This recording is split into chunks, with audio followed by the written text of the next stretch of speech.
This is such a paradox.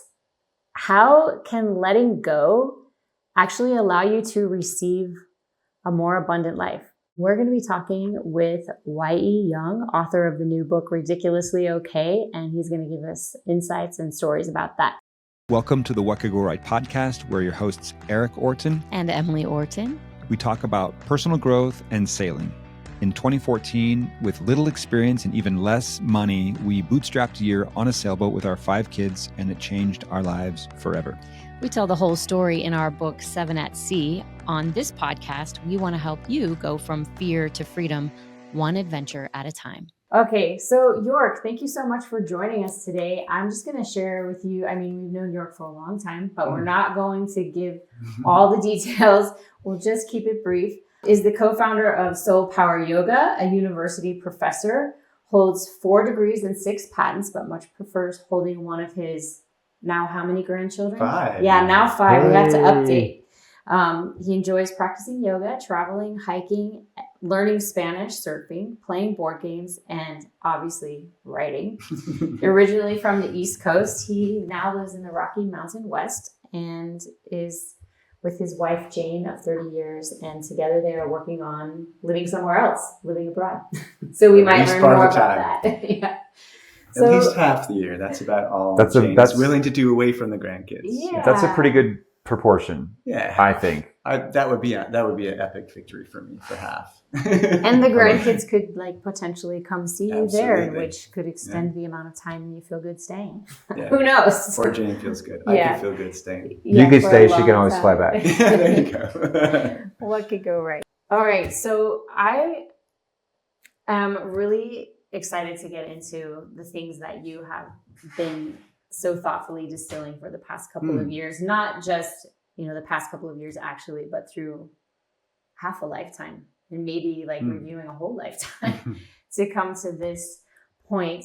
I was really honored to get to read one of the initial versions. And I recently got to read the final version and I was like, this is immaculate. It's such a good book. It has so many good and useful ideas. And so I'd love to just dive in on, maybe you can start by telling us why it was important to you to share this content. Why write this book? Yeah. Where did it come from? Yeah. I think there's 2 answers to that. Good. Let's hear them both. One is, since I probably in 3rd grade, I had a teacher. She gave us all those black and white marbly composition books. Oh yeah. Yeah. And she asked us to write, where will you be 30 years from now? I remember writing. This is your 3rd grade teacher? Yeah. And I'm go 3rd grade what? Teacher. Yeah. And so I remember just really having a lot of fun exploring just with words, trying to create this image of me tending a lighthouse in Maine. Right? Ooh. And it was the first time that I realized I just like words. Words. So always in the back of my brain, I think I've always wanted to write a book. So that's answer number 1. There's another, maybe more banal reason. And interestingly enough, that reason is kind of overcome by events. And that is, at one point, we had just finished hiking, Jane and I, Franconia Ridge Trail. It's very beautiful. It's in New Hampshire. And we were in the throes of Soul Power Yoga. And she's like, we should write a book just to maybe add some kind of credibility or just to share more about what we're learning. And I said, yeah, that would be great. But what would we write about? So I went to bed, fell asleep with that question. I do feel like I have a few learnings to share. Random ideas, random thoughts, but there was no kind of cohesive core. And I went to sleep with that. And when I woke up, it was crystal clear. Letting go was the spine. That every little idea that was kind of floating around kind of came back to that idea. Now, since then, I've read a lot, and it seems like that's almost what all of the mystics are suggesting, whatever religious or spiritual tradition there is. So maybe they just finally got through to me that night. But I'm not a person that receives a lot of clear downloads from above. But that one, I thought, I shouldn't ignore this. I should actually do this. Like, okay, I hear you. I'll do it. Right? That's a brave step. That's clear. Like, that's so clear. I'm not going to ignore that. And of course, it didn't hurt that I always kind of wanted to. That was a long time ago, actually. Yeah. And then you talked about reading early versions of this. And this probably went through 17 versions, 4 years of picking up, working at it, early in the morning, 30 minutes at a time, because there's day jobs, there's family commitments. So yeah, it's been a labor. So hopefully I've answered your question, but not too long-windedly. No, that's great. I think it's really good to recognize, first of all, that it starts as a small seed and it's kind of founded in an interest you already have, and then it grew. Yeah, or just a spiritual kick in the butt. Yeah, like little bits at a time, right? Because it was persistence that ended up after happening. the kick. Once you knew. Once I said yes. Yes, this is what it is. I know what direction I'm going. Then it's just and you are great examples of saying yes first and then realizing, what have we just gotten ourselves into, right? I mean, you know that more than I do. You were inspiration in many ways to me about that. Like, yeah, we're going to do this. And then what does that actually mean? And you don't know until you're into it. Now This was way slower, more difficult than I expected. Can I jump in real quick? Yeah, I just want to say, for our listeners, yeah, a lot of the things that we're talking about, Jane, the yoga studio, all these things that we're referencing, you can go back to the previous episode, because you and Jane were our first interviews on this podcast. Favorite I don't remember podcast. the episode number, but it's marriage and midlife pivots is the subject. Yeah. And you should know that your episode is one of our top most downloaded. So, glad to be useful. Still we split that one over two, and we got a lot of grief from our listeners because they said, you left us hanging for a week. Perfect. And so we've never done a split episode ever since again. then. But yours is over 2 episodes. So anyway, there's part 1 and part 2. But for listeners, anybody that wants to go back and get all the background, there's even more goodness on our friend York and his wife Jane. So I just wanted to put that out there. Okay, and I want to talk. Okay, the book is called Ridiculously Okay, and I love the Kirkus Review, an accessible, thoughtful guide to the joy of surrender. But surrender makes us so nervous, Terrifying, right? To let things go. So maybe you could tell us a story for you that was something that you had to let go, and then kind of how it felt before you let go and what was on the other side of that. And then maybe we can dive into some of the many ways and areas where we can let go. Yeah. The thing that comes to mind now is trying to lead and manage Soul Power Yoga. When we launched that, it was probably an expression of midlife crisis for me. Like, I want to do something useful. I work in the defense industry. How useful is that? I mean, it is useful. Kind of useful these days. But, well, you were having like a change in a little bit of that. And so, but it was crystal clear that the person that had the bandwidth to do that was Jane. And so, but it was a slow and gradual letting go of, oh, right, that's not my job. Okay, that's that. And we were pretty good about mapping out roles and responsibilities.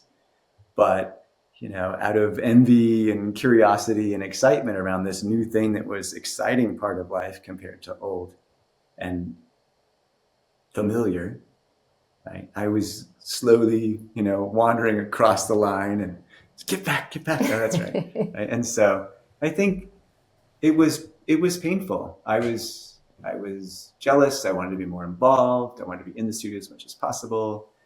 And it was clear that was creating a strain on our relationship in above and beyond the fact that the very existence of the yoga studio itself was straining us. Right? It was hard enough. And then me trying to do more or spend more time on it. And if I wasn't crossing that line, I was just spending all of my free time on it, even on my parts. Right? And that was also creating angst and frustration and trouble in our relationship, sending a message that we weren't most important thing in our lives, right? Our relationship. So it took a long while for me to just slowly, and it did feel like this painful surrender, like I've got to let this go. But what was interesting is it was getting very painful hanging on, right? Mm-hmm. And so I think that's usually how we learn to surrender, is because clinging just sucks, right? And that's what the Buddhists are trying to tell us all the time, but we don't really believe them. Like in Western culture, right?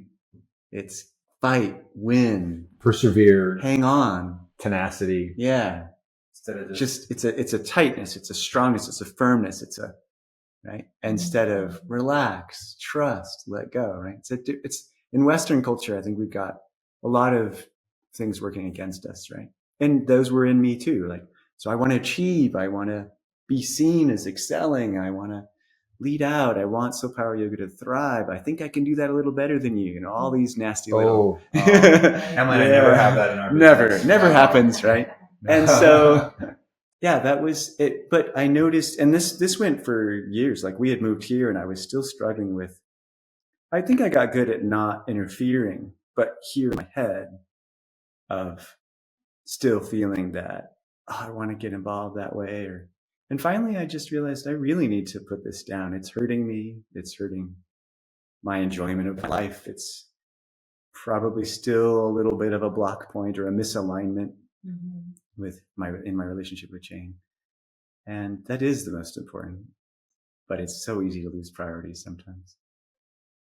So once you did set it down, then how did you feel? Like what changed? What was on the other side of the letting go? Just enjoyment of what I was doing instead of, what is it Eckhart Tolle says?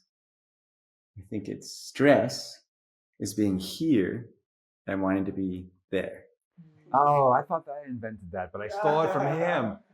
Because the definition of stress that I have adopted for myself is being in one place and wanting to be something else, being somewhere else, or doing one thing and wanting to be doing something else. Exactly. Yeah. And because if it's stressful, it's like, and I was like, oh yeah, that was like zing, so true for me. And as soon as I realized I'm happy where I am and I'm going to go there, but I'm not going to go there right now, the stress goes away. Yeah. Or I'm doing this thing now, and yes, I will get to that other thing, but it's not going to happen because I'm doing this right now. I don't feel stressed about this or that, but I still get to do both, or however many there are. But this idea of trying to do them all simultaneously is the pits. Yeah, splintered, spread out. Yeah, is stressful. Okay, stressful. Thank you. It creates a sense of overwhelm. And listen, probably someone ancient said it well ahead of Eckhart Tolle. Probably. It's a true message that we just keep trying to pass on through the generations to each other. Like, hey, this works and this doesn't work. We'll just repackage in modern language. I think we do that, and I know that a lot of the stuff that Emily and I teach, we've pulled from so many sources, including you. And I just think that we're just passing on these universal ancient truths, and we're all saying it in a way that's going to land best for somebody. Your book is going to teach it in a way and talk about it in a way that your readers are going to be like, I needed to hear it said this way. That way, yeah. I needed to hear this example in this tone, whatever. But the truth is, like, none of us have a copyright on that. Yeah. Well said. Yeah, so if you need to hear these messages with articulate, vulnerable candor, then you'll want to get ridiculously okay. Right? Amen. Right. Okay, I want to talk a little bit about some of these areas where we can let go, because there's so many. There are so many places where you suddenly will realize, I didn't know I had an expectation, or I didn't realize, that I was clinging to that. We just had our son-in-law here with our daughter the other day, and he was like, one of the things I learned I have an expectation about is, and fill in the blank, whatever it is. Like, that is one of the great things about marriage, is that you learn a lot about yourself, right? And I love that you said, for you, that marriage relationship is the most important aspect of your life. And I think it's really helpful to know what's most important to you. And not everybody knows that. So if you figure out what is most important to me, then you can rearrange everything else to serve that. And so that's like one of the first things is figuring out what is most important to me. Yeah. And I like that. And then it made it easier to let go of other things that weren't most important. Yeah. If business had been most important, then you would have like elbowed on in and been like, well, whatever happens to my marriage is fine because business is most important to me. And that wasn't the case for you. Sounds ridiculous. Yeah, I know, it sounds ridiculous. Yet so many of us do that so much of the time. Oh yeah, no, it's easy to get into weird funks. I think Dr. Seuss wrote a book about that. Weird funks? Yeah.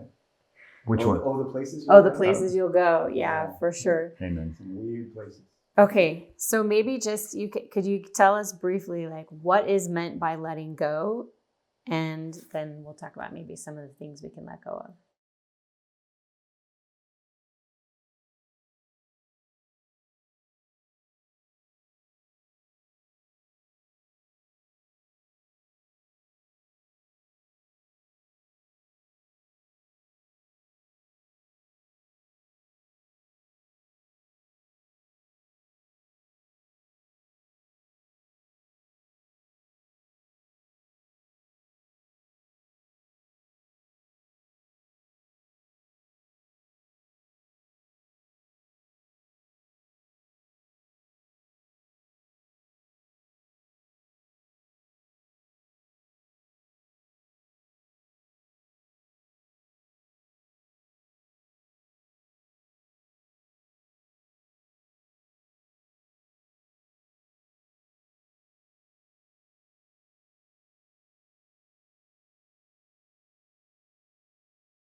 I love that right here in the beginning, you actually tell a story about you and Jane. You're on a long walk. You're hoping that during the course of this walk, you're going to resolve all the problems and questions you have for one of your children that you love so dearly. And you get to the end of this long walk and you still don't know the answers. And then I can't remember which one of you said it, but you ask this question. What if we pretend Yes. Yeah. God's in charge? Yeah. And I find that so helpful. And like you said, however you phrase that or relate to that in your mind, like, what if I just pretend there's a higher power in charge? Yeah. Right. And again, it's just, you're acknowledging maybe in that moment, I just don't have the faith. I don't have the trust right now. I don't see how this is going to work. But if I can just pretend, it's maybe a baby step in that direction, right? yeah. It's kind of like in the New Testament, right? Mm-hmm. When someone says, yeah, I believe, help thou mine unbelief. Oh, yeah. Right? So if I can just pretend to trust you for a little while, it's at least a baby step. It's kind of like, help my unbelief. I don't see how I can really let this go just yet. Yeah. But I'll pretend to trust for a day and see how that goes. Hey, everything's an experiment, right? This is the scientist in me a little bit, but experiments, small experiments. Feeling better, feeling worse, right? There it is. Listen to your heart. Feeling better, feeling worse. I think Experiment the reason again. that phrase pops out is because so many of us can relate to it. We're all we're partway there, but not all the way. And we're trying to figure it out. We're feeling our way through the dark. And so I think, okay, so I want to pick up on two things you just said because they're a little bit different.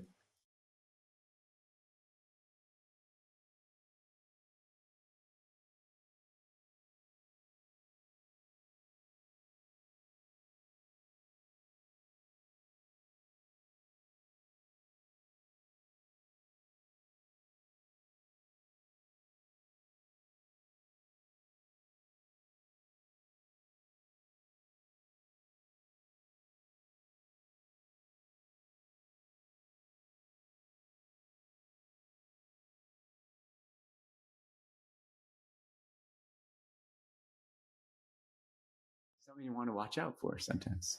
Okay, I just wanted to point that out. Actually, I'm glad you called me out. You're pushing back a little bit. I'm glad you called me out because Well, it wasn't a call out, just that those two things are very different. One was, I'm going to figure this out. And the other is, I'm going to step into the dark. So one represented for me thinking, and one represented trusting. And they have a different flavor. Subtle, but really important. Now, I'm not saying we shouldn't use our minds to solve the problems before us.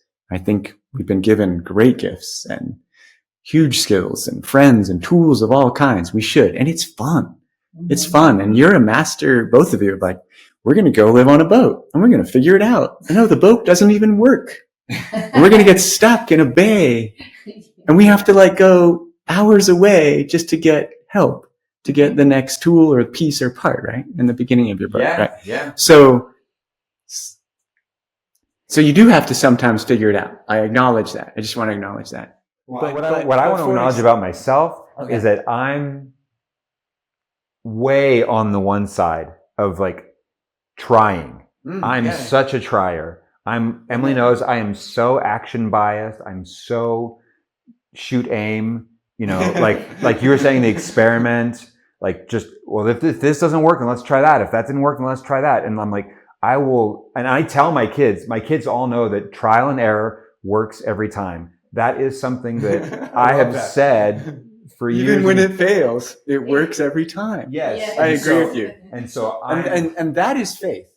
I mean, that is faith. In The a sense, action, right? yeah. Yeah. So, But let me spin this another way. So in my neighborhood, a family lost a son, a young man. He just returned from serving for 2 years, and out of the blue, passed away in his sleep. whoa. Healthy, fit, strong. Oh my goodness. Like that was about a year ago. You want to try to figure that out? Yeah. I don't. Like, what do you say to help friends in those situations that you understand? Because none of us do. Nor will we, I think. There's all that's left is trust. Yeah. Like, I don't know, this is hellish. I can't imagine what you're going through. But I guess either God is cruel. I mean, C.S. Lewis went through this, right? And if you've seen the recent little documentary or... I haven't seen it, but Yeah, it's We know his story. So, I mean, his conclusion for a long time was God is cruel. He's not just not there, or he's not there, but if he's there, he must be brutal, right? Yeah. And so that was, that is part of one's journey often, and especially going to be a journey for this family, for the mother especially.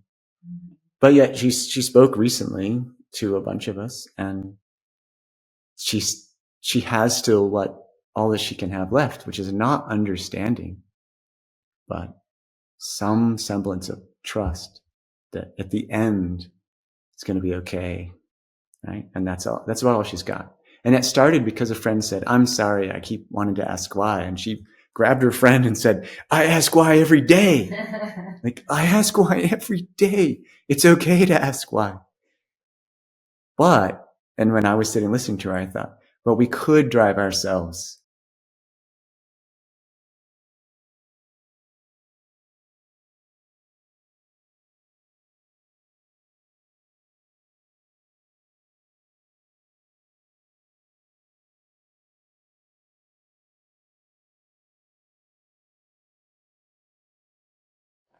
You can just sit in the dark together.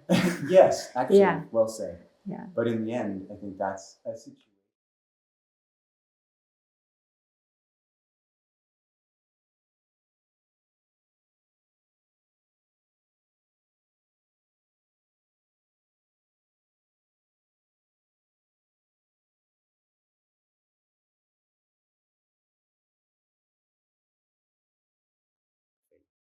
And a lot of love.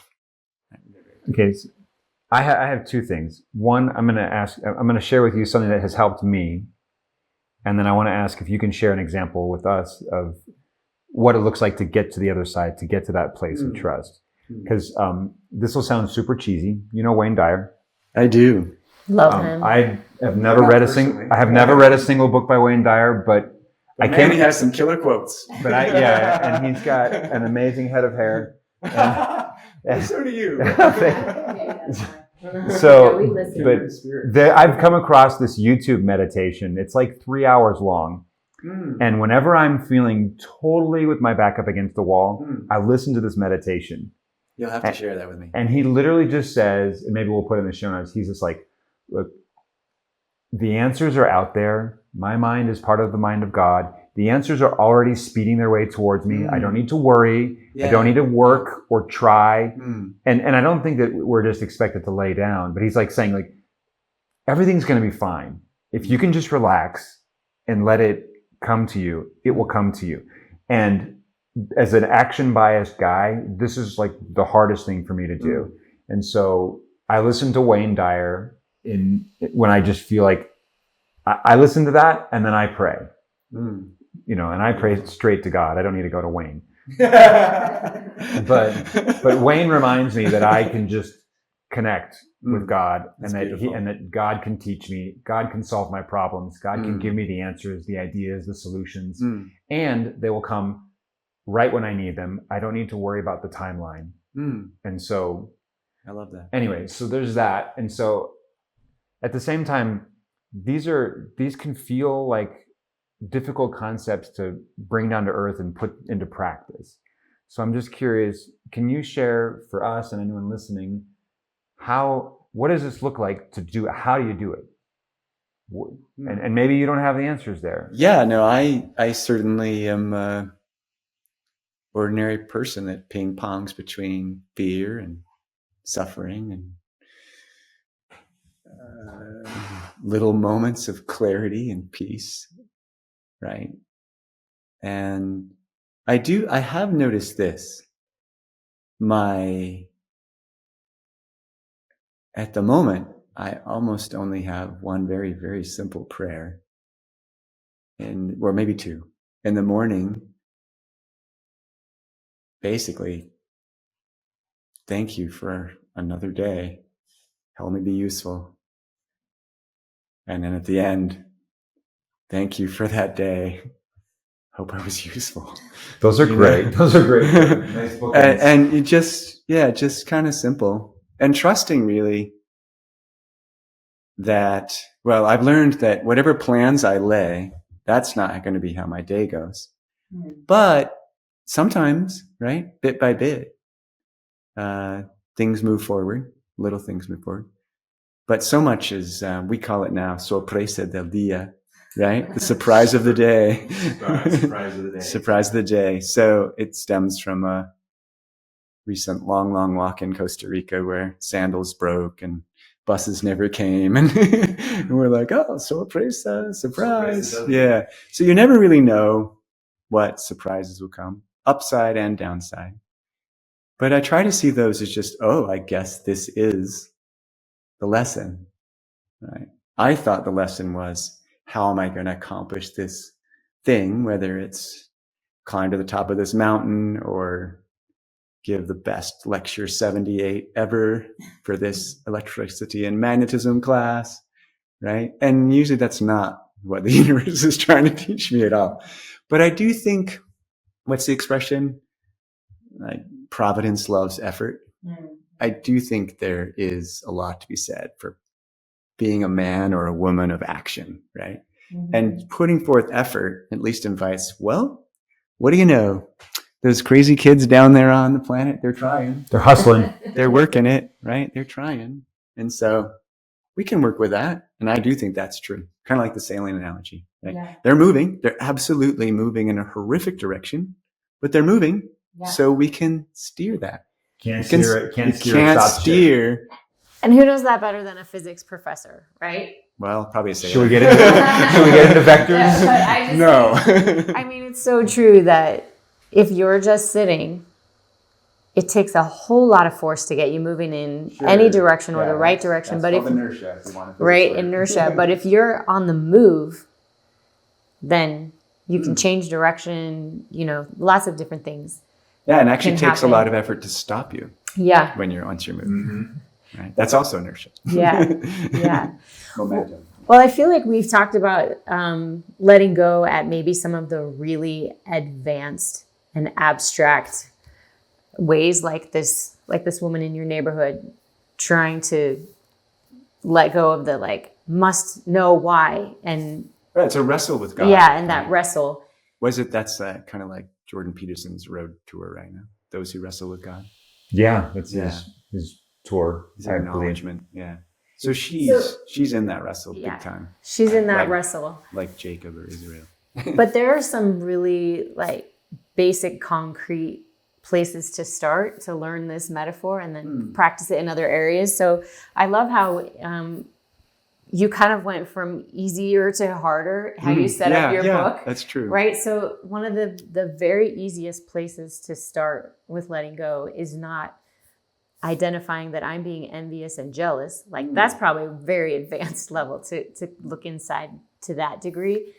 But I like how you just begin with stuff. Yeah. And maybe we could just start there and give an example of how that's played out for you. Emily's favorite pastime. Come on. Decluttering. Decluttering, yeah.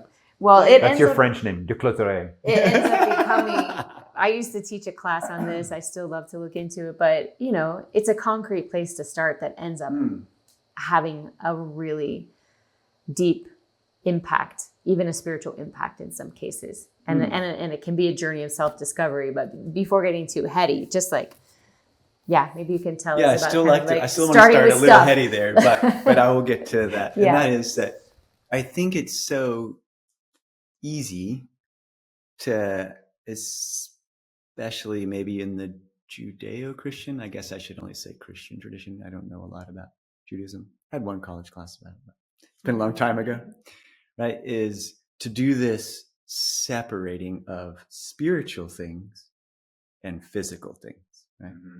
Hogwash. They're all actually connected. I don't believe it anymore at all. It puts me at odds with people in my congregation sometimes, but it's nope, not right. And non-dualism, of course, is the gift from the East, one of many, right? And perhaps even what Jesus was saying all along, he was Eastern after all, right? We kind of forget that. We westernized him very, very effectively now. But anyway, you want to hear all about that, Richard Rohr goes on quite an explanation of that. But yeah, I think, but certainly starting with the physical, oh my gosh, my room is a mess. It's probably symbolic of a lot of things that are disarrayed in our lives, in our minds, in our hearts. But it's a great physical, visual starting point, right? If I could learn to let go of physical things, what might that start? And in some sense, it started a revolution for our family. Just decluttering the basement was the first. Little did we know. We never. We've been to your basement. We got to help in the decluttering You made it process. into a beautiful, clean, open space. You helped us sand drywall and things like that, right? That was fun. But we called it Shangri-La out there, right? Like the backyard and the zip line, right? Chickens, the woods. Never thought I would leave that place. That was what we worked so hard to build, this place to gather friends and family in New England. It was idyllic, rustic, beautiful, everything we wanted, right? Why would you leave that, right? But just clearing out the basement started to get us on a path of creating space, getting rid of more things, and maybe creating a little crack could we just shed the home entirely, right? And when some divine wind started to push west, instead of being like, we're not doing that, that's crazy, there was this, we're halfway to getting this house showable. We've cleaned up some spaces. But yeah, I think a really, like in the book, just a practical thing of looking through one's closet. And I'm by no means the expert, right? We've got Marie Kondo. I mean, there's lots of and minimalists and all kinds of things. But it does get one on a little path of letting go of things. And then what do you know? Physical things, emotional things. Maybe they're not so different because we have emotional attachments to things. We probably have physical attachments to emotions, for that matter. I haven't thought about what that means yet, but Eric's going to write a book about that. No, I have. Right? But I'm not a shining example of getting rid of stuff, right? Jane was more of our crusader, our trailblazer there. I'm a great example of being kind of a sentimental, oh, look, the blue ribbon from second grade when I won the spelling bee, you know. I have the special box. I think there's probably in my mom's house still this special box, right, of all the little knickknacks. So I'm a real sentimental sucker. It takes a extra layer of effort for me to be like, that's true. I don't really use this. I don't need this. We die with nothing. We're not taking anything with us, right? You can't take it with you. Isn't that a play? Yeah. So maybe I'll, and we have these wonderful devices called phones, right? So my grandpa gave me a cowboy hat. It doesn't fit me at all, but I've carried it house to house to house. Finally, I was like, wait, I'll just take a picture of it. The hat is gone. Now I don't have to Things think like that. So if that, maybe that's a crutch. If you're like, you love that shirt, it doesn't fit you, it's out of style, it has so many memories, take a picture, put it in the bag, take it to, Salvation Army or someplace like that. Yeah. But it does open something up for you if you can do it. There's something freeing. Do you? I don't know if you remember in the book we talked about comparing the joy or the experience of selling a home versus buying a home. And what surprised us that was selling a home was like 8 out of 10 on the scoreboard. Buying a new home was like 5.5 or 6, right? That surprised me because we work so hard to gather, build, establish, and then to turn that knob to go the other way, less. Right? I think they have that tradition in ashrams in India. Right? You guys just turned 50. Yeah. Totally. Yeah, right. So you're 50, so 50. According to those traditions, you're leaving or have left the earthy phase, establishing a homestead and garden and raising your kids, right? And you're moving to the airy phase. Now, Erik was probably in the airy phase since he was 12. Yeah. I don't know what that means. Just like nimble. Travel, go, fly, explore, right? Yeah. So you've Yeah, kind you're of right. always been there. But thanks to Emily, you probably got some earthy points too, right? You got some homesteading and some, right? But that's not necessarily our pattern certainly not in Los Estados Unidos, the United States. Yeah. Sorry. Some phrases I'm trying to learn Spanish right now and some phrases just come faster. But right, we kind of build, gather. Oh, I can retire. Maybe that's 65, 69, 72, right? And then we'll travel. Then we'll explore. Then we'll fly. I know. You're not doing that. You're the exemplar of not doing that. But yeah, and that's okay. But if to each his or her own.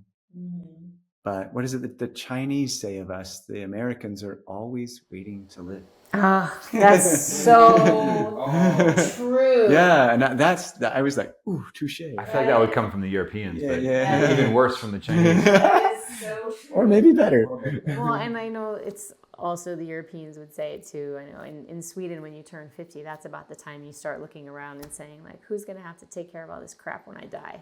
And then start making some decisions. Right. But I think, like, this part of letting go that is, so concrete when it comes to our stuff, maybe just our closet, or maybe start with your linen closet. Maybe you're less attached there, but is that you are making a decision. And if you're making a decision, then you have some kind of criteria for that decision. Like, would you rather this or that? How do you decide? Yeah, it's like, make a choice, take an action. Yeah. Feel the fruits of that. And it's because you start to say, well, what is important to me, who I am right now? And as you go through your stuff or your closet, you may be like, this does not relate to who I am right now. This does not serve who I am right now or who I'm becoming right now. And maybe it's because it doesn't fit, or maybe it's because you don't like that style anymore, or you decided you don't want ripped up holes in your things, but you used to think it was cool and now you have changed from that.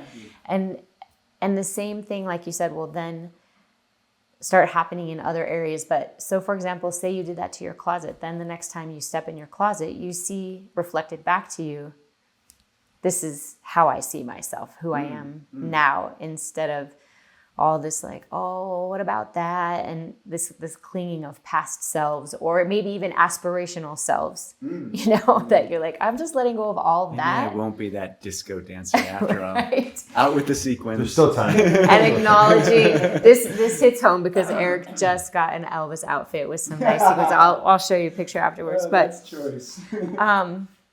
so starting with stuff. I wanted to go back to what's, I think, maybe one of the most beautiful things, and also a little bit scary, is that if anyone is willing to kind of clear stuff out, maybe we can go from stuff to schedule. Is that reasonable? Yeah. And schedule's not even in there per se. I know, but I love it. Like, yeah. it's maybe like, it's plans, but time, schedule. Yeah.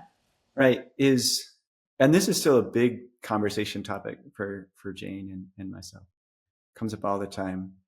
Why? But maybe it's also a room, a playroom, a bedroom, or whatever. When we clear things out, when we let things go, when we give them away, space gets created. And the huge temptation is to fill that space. It's maybe stronger with schedules if we're used to being busy, right, than even rooms. And that's where I think the real juice is, because if you can start to see that you fear space, now you're getting somewhere. Maybe, right? Because, right. So, and it's an easy temptation. So I think if Jane were here, it's too bad she isn't. She could tell you more who I really am, but she's good at that. So, but the moment, like, she's been feeling overscheduled this semester. She's been engaged in piano pursuits. And the moment she would try to just crack open 90 minutes on a Tuesday afternoon from 2 to 3:30, there were a lot of forces that would just, text and calls and, oh, I guess I could squeeze it in there. And I'm like, wait a second. Didn't you just tell me you just wanted 90 minutes to breathe, to kick up your feet, to take a little rest, to read a book or something to restore and recenter? Right. And so, well, I guess in science again, right? Nature abhors a vacuum. So, yeah. Right. You have to fight like hell for spaces. But if you do, and I know that you're good about this when you've done the navigator training that I've taken with you, right? What would the phrase be for just holding space, making space? What would that be in the navigator process? Just back at the port, back at the bay? I think the closest would be being at anchor. Being at anchor, right? Yeah, being anchor. I like that. Yeah. When you're at anchor, sails are down, boats just kind of bobbing. Right? Nothing's going on. That can be scary. Shouldn't we be doing something? Like, what's wrong with us? We're not doing something. We should be going somewhere. Shouldn't we be doing something? Shouldn't I be fixing something? Shouldn't I be making a meal, cooking, cleaning? And I'm don't tell the readers. Don't shush. Right? But yeah, I can tend to be a workaholic, right? What's next? I get a kick out of that. I get a satisfaction out of being helpful, being useful, fixing things, learning things, growing. But I think it can be detrimental to me and maybe anyone if we don't give ourselves a little bit of space to let our hearts kind of catch up with all that doing, maybe processing it, maybe to tell us, York, Emily, Erik, we're exhausted. Stop. Like, my body aches, my brain is sore. Like, just stop. Right? Inertia can be a good thing. Be still and know. Be still and know. And there's all kinds of things that will come into what you could know. Kind of back to Wayne Dyer. When you go to that meditation, you're trying to create some space, I think, and let another human that's been so helpful for so many humans tell you, got a secret. It's okay. You just rest for just a second. Chill, Erik. It's okay. Chill, relax. You're going to know. What do I like to say? I'll figure it out when I get there. I find that really a great spiritual message. Not sure where I picked it up. Can't say I coined that, but that can bring me down a notch or two. Like, I'll figure it out when I get there. Well, one of the things that Emily and I teach when we do teach the Navigator framework is that answers emerge. And when you're sailing, there are certain things you can't learn or know until you get to the island. Yeah. It's just impossible to figure it out from where you physically are in time and space. Would you like to have a fuller set of information, for example? And the only way is just to keep moving, and you'll get there, and the answers will emerge. And once you come to trust that process, you can relax about a lot of things in advance that you just can't tend to. And so you're translating, I'll figure it out when I get there. And when you can trust in figuring it out when you get there, man. Then you can go. All kinds of possibilities open up. Yeah. You can go. Yes. Yes. You can just go, period. Yes. Like marketing a book. I'll figure it out when I get there. Yeah. Oh, crap, I'm here. You're here. Let's figure it out. Well, I know for us, we were trying to figure out, we wanted some of that space. And Erik was really busy between work, and he had a really demanding position serving at church, and he was gone every day, and something shifted, and he wasn't in that role at church anymore. And before we made that exit, he said, I want to make sure that we are guarding space for our family. And how that looked for us is that we picked one day a month, which was typically a Saturday, and we made it agenda-free day. And also, nobody could say yes to anybody else's request. We weren't doing baby showers. We weren't helping anybody move. We weren't going to a birthday party. It was just family day. And the first several months, it was really hard. We had to put it on the calendar so that it held the space. Because if you don't start filling in your calendar, like you said, the vacuum fills up. You're like, oh, I have nothing on the calendar. So because I'm available, which is the least good reason to do anything, because I'm available, I will now commit my time to your thing, your project, whatever's for you. The first few months, that we shouldn't at times. No, make we should. Ourselves available. We should make ourselves available. Yeah. Or that sounds genuinely fun. I'm a yes for that. Right. Yeah. But where we get ourselves into trouble is, I don't really want to do this, and then we say yes. Like yes comes out of our mouth. But I have time. And we on my lose schedule. credibility with ourselves, right? But it's tricky because you want to be helpful, want to be a good person. But sometimes it's kind of good exercise to try being a bad person. And sometimes I'm not kidding.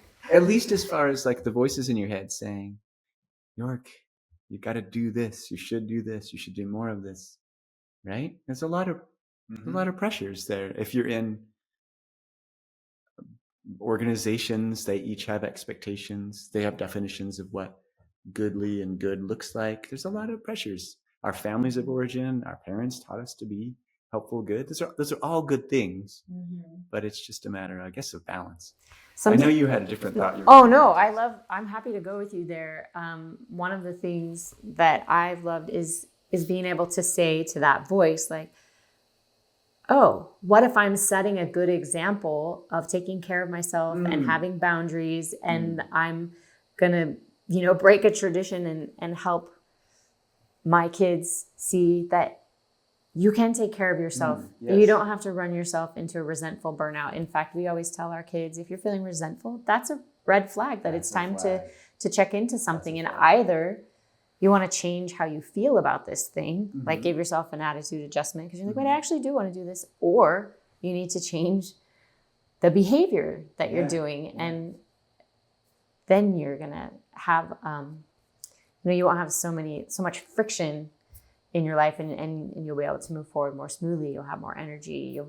Your relationships will feel better because you're not saying yes to things that you want to say no to. You're being honest. Yeah, it's so refreshing to just be honest. I want to go back to this idea of getting rid of stuff, physical stuff, and in your schedule. I think, Emily, it was you that said this to me, and you found it in some If it book. was good, it was probably definitely me. you. Yeah. Definitely. And the idea is that one of the best, when you get rid of books on your shelf and you have space on your bookshelf, you automatically make space for new books or new ideas.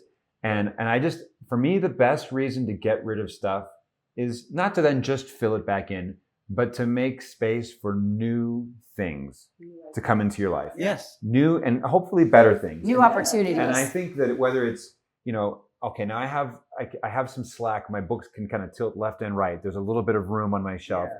I can bring in some new thoughts or a new story, and then also, hey, I have some time in my schedule. I can bring in some new things that I haven't really spent time on before. And I think that's the best reason to get rid of stuff, to clear space, as you said. Yeah, to create space. So you can upgrade, basically, is like, as you like clear things out, then you can expand your experience. think it does two things. One, it adds clarity to what you have. Mm-hmm. And Emily and I have also been watching The Gentle Art of Swedish Death Cleaning recently, which is a fun show about, anytime you clear out a space, whatever's left gets extra attention. That's right. And and if you leave the things that you cherish the most or that are the most beautiful to you, you actually get to see them instead of them getting covered over in the glom of everything you own. Yeah. And so you actually get more joy and more beauty out of the things that you have. And I think that's true. To just that's another great reason to clear things out. But then if you say, I love this, and I think that, and I want to try something else, or I want to experiment with something else coming into my life, you have the capacity. And so I think, one, it can add beauty and joy to what you currently have, and then it can make space for things that are a next level of whatever it is that you might be seeking, whether it's happiness, joy, beauty, and those things just don't have an opportunity to find their way into your life if you're jam-packed with your schedule, with your surroundings, with your physical objects, and also with emotions. We haven't talked about emotions yet. Yeah, and I'm sure we will. But before I lose a thread, if I can dovetail on that, there's one little thing I would love to add on to that, which is if I create space so that I can add the next thing that I want or I'm interested in, that's good. But if I hold space and I offer instead, hey, life, what's next? Then something might come. Surprise of the day. That up-levels my life. Surprise of the day, exactly. Right? That I didn't even know I wanted. That I might have even had an aversion to. But is life offering something richer? Now, richer is an interesting word. Mm-hmm. It might be a hellish trial. Who wants to hold space for that? But they come. Yeah, they come, sure. Right? But at least if you held some space and something happens like that, you have, one of you said capacity, right? You have, I guess, space in your heart to feel what you need to feel to start to find your way forward in that. So it's I want to be clear. I am not a master of holding space, but the little tiny experiences that I and Jane have had with holding space have taught us it's a wonderful, wonderful thing.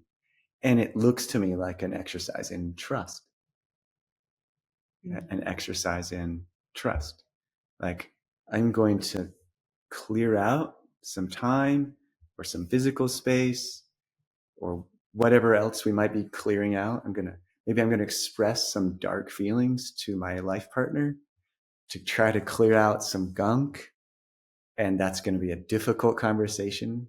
It's going to be painful to say, painful to hear from my partner, but I'm going to trust that clearing, right? And sometimes that leaves you in this weird funk where you haven't sorted things out. There's misalignment day after day. It's miserable. It's miserable to be misaligned with your lover for day after day. It's horrible. You'd rather live alone, right? You would, probably, right? That's been my experience. But if you can just trust, okay, we're just doing some clearing work like, I don't know, torching the cornfield, right? So we can grow wheat next year. It burns, it hurts, it's messy, smoke, ash. Mm-hmm. But yeah, those kinds of clearings and just hold that space instead of, I got to fix this. Mm-hmm. This is a mess. We got to jump in. We got to fill the schedule. We got to fix this problem. Retract. Yeah. Right. Yeah. Well, sometimes we do have to retract our words. Can I get a redo on how I express that? But yes, so I would say, and again, it's hard. I'm not saying I'm good at it, but holding spaces lets life maybe fill in things that we would just never in our own logical, rational, dialed into our goals, go through our priorities, my wants. It's just not on the list. Optimize, maximize. It's just not on the list. Can I share an example of exactly what you're talking about? So I'm not good at holding space. Nor am I. And yet I feel like I had an experience a few months ago. Emily, you know this one. It was a Sunday afternoon, and I was just kind of the afternoon, nothing going on. And I laid on my bed and looked out the window, and it was snowing. And I just laid there and I just watched the snow fall. And an idea came into my head that I had never considered before. I truly don't feel like it was my idea. Yeah. It just dumped into my brain. Nice. Because, and I had never really thought about it this way, but I feel like that might be the closest thing to holding space. But for like 5 minutes, laying there watching the snow, and this idea, and now it's one of the main things that Emily and I are doing right now. It's Awesome. this business acquisition thing that we're pursuing, and we don't know how it's going to turn out, but it's one of those things where I was like, I wonder if that could be a thing, and I picked up my phone and I Googled, and I was like, oh. And then I came downstairs and Emily was down here on this couch right over my shoulder, sitting with our daughter, Karina, talking. I said, hey, I have some thoughts and ideas that are like, I don't need, and I, out of the blue, or out of the white sky. Yeah. And I just said, these ideas have nothing behind them. Like I've done no research. Right. It's just like, I'm just going to share with you these ideas, and I can't stand any pushback. Yeah, I love you. Let me know in advance. Like, I don't want any pushback. I'm just saying. I said, these ideas are paper thin. Yeah. It's like, so you don't have to push back. They're just floating around. I'm just going to tell you. And I had written them down, and I just read them off, and there was 3 of them. Yeah. And I'm just kind of amazed how the way that, in the course of the past few months and weeks, how I've gone to work on these ideas, and I've been taking action, and we've been taking action. But it's kind of this example of like something that you never would have thought of coming into your life. And you even said an aversion to, because I've never wanted to do what we're trying to do right now. Like, I've been averse to it for probably 15, 20 years.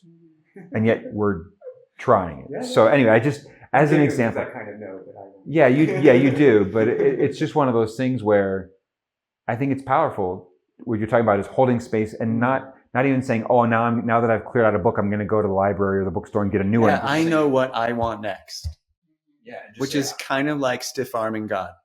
Saying, I'm just going to leave a couple of spaces on my bookshelf. I know what I want next, so don't tell me anything. Mm-hmm. Yeah. How's that for revelatory openness, right? Exactly. Well, it sounds like letting go is a dynamic practice, and we can be better, quote unquote, better and worse at it at different days, and maybe in different areas that are more tender to us, and that it's not something like you said. You said, I'm not a master at this, but it sounds like the situations will continue to change, that we have to navigate that and decide, do I need more space, less space? Do I need, around this experience, or do I want to hang on to this? Do I want to let go of this? And it sounds kind of like, I always love to use a garden metaphor. It sounds kind of like a living thing that kind of goes with you through your experience as your life circumstances change. And so, I mean, in very simple terms, it's probably what we're here to learn. I believe we're here to learn and grow, but in partnership with the divine. And it's this interesting creative tension, right? Yeah. Because we are given wills, but we're invited to soften them and be open and have them shifted, have our direction shifted a little bit. And yeah, it's a very dynamic tug of war with God. Yeah. If I can just say it that way, right? As we start wrapping up, I want to share another example that has come home to me as we are now in these springtime months and the trees out in front of our house are starting to bloom. We've lived where we are for about 2 years now. And I think it took me about a year to realize that I could cut branches off of the trees in the front yard. And I'm like, oh man, these are like in my way. Like they're kind of like over the sidewalk or where I want. And they're like, and I just realized that, you can trim bushes, you can weed a garden. I was like, I can actually shape this tree. And I went out there and just went after these poor little trees, and just like all these branches that were low to the ground. I was like, chop, chop, chop, cut, It's cut. not like you're in the Northeast anymore. No. It's So like that's kind of a brutal thing. Yeah. To attack a tree in the West, right? And, we've lived in an apartment for 20 plus years in New York City. And so it was never one of my jobs. We didn't touch the trees in our apartment complex. Nobody went into the garden and did anything. The super and his crew did that. So it just wasn't like a thing that and I grew up in the suburbs when I was little. And so I planted many, many trees. cut no trees. And so now as we come into this new spring, and I feel like the tree is looking so much better. The tree now has space to grow in this way. The tree it's better and more beautiful than it was before. But, and this is, I know it's a little bit of a cliche metaphor, but yeah, with less. And I just need to remember that pruning is painful. Pruning is painful, and we all need to do it to our stuff, to our schedule, to our emotions. And when we do, and we're willing to go through some of that pain, I think it can create a more beautiful, pleasant, happy, joyful life, which I think is what your book is about. Yeah, absolutely. Can we enjoy life a little more fully? Yeah. And just trusting, just letting go of some things we're hanging on to. And I guess the process is simple. Back to your question too, is if we can't let go of something yet, it's okay. We'll just suffer a little more with it. And once the suffering becomes too much, we'll let it go. And I know that sounds a little brutal, but it just, I guess it seems to be about the only way I learn is through suffering. And that's when I'll let go. I guess there is a sweet side to letting go that entices us maybe to, let's try that letting go thing again, instead of this learning by suffering. It can become addictive if you do it right. It can I be think a positive, right? So we've got sticks and carrots in our lives. You get that experience that you're like, well, I released this other thing and it felt great. Yeah, back to that It made experiment, life better. right? I tried this. I tried not controlling my daughter in this way, and I'm actually sleeping better. Yes. What do you know? Back to the physical is the spiritual, right? Yeah. It's no. You don't need an angel to come and tell you that's a good move. You're sleeping better. Yeah, you can tell. Worth, right? Yeah. Physical manifestation of spiritual progress. Boom. So just a teaser for our friends listening, some of the things you can let go of are control, like you just mentioned, plans, comparisons, expectations, hiding, image, worry, letting go of blame. That's a really common one right now. It's so popular to blame everybody else, but there's no power in it. Join a warring tribe and everyone loses. Right. One of my favorites, letting go of being right, being wronged, false beliefs, letting go of your resistance, your fear, and at the bottom of it all, it's always letting go of fear. Yeah, that's the mother load. Yeah, she drives the bus. So glad you saved it for the end. Yeah, right. We have two choices, right? In any situation, choose love or choose fear. And it's so hard to spot where fear is driving us. I'm afraid I won't be loved. Yeah, that's the whole fear. Yeah. But then you give us the second part where we get this vision of the beautiful tree that blossoms on the other side of this pruning of this life where you can connect more deeply, more honestly, Why bother? more peacefully. So if there's anything that you want to say about that, kind of I'd love to. what it looks like on the other side, that's a good place for us to close. We work so hard to matter and to like ourselves, right? To be okay with who we are.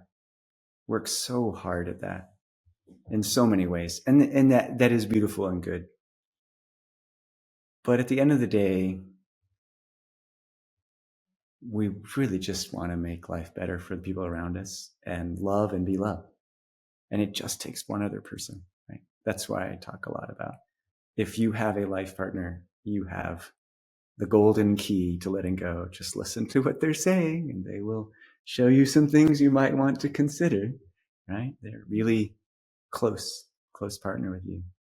And I think the other great help in this quest of just trusting that everything's okay is that our emotions will tell us, right? So just finding the courage, maybe the space, right?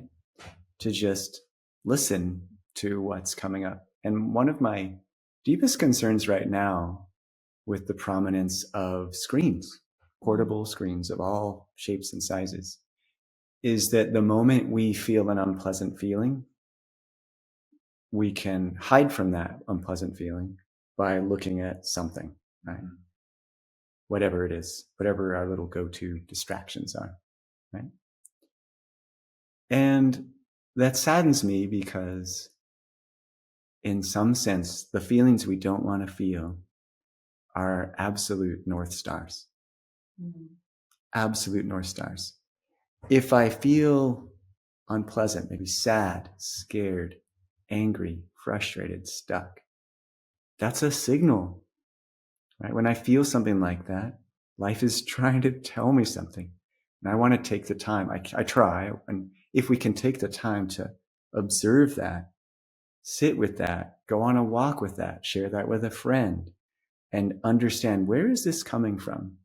What I'm finding after half a century on the planet is that at the bottom of the barrel of my not so pleasant feelings is something I believe that's not completely true. Something I believe that's not completely true. And if I can look closely and see, oh, maybe it's not true. Maybe I'm not a failure as a father. Maybe I'm not a cold-hearted husband or a selfish husband as much as I thought, because I once again biffed and I was late, or whatever the triggers are, right? Then we can start to just be okay, I think, with ourselves. And we don't have to fix anything at that moment. Just being honest with, oh, I see that I'm afraid of this, or I believe something that's not completely true. Can I find the actual truth? What's actually true? I'm doing my best as a husband. I'm doing my best as a father. Right? And my best, well, it's all I've got. So I'm enough. Ooh, there goes big lie number one from the very beginning of time, that we're not enough, right? You can start to feel those things. But again, how will we get there to start to feel like we can trust the universe, God, our lives, what's happening, what's not happening, what's working, what's not working? To me, we've got to really find the courage and the space to listen to the feelings that we don't want to feel. And so a great part, maybe more than cleaning out our closet, is just declaring some screen-free time and being okay with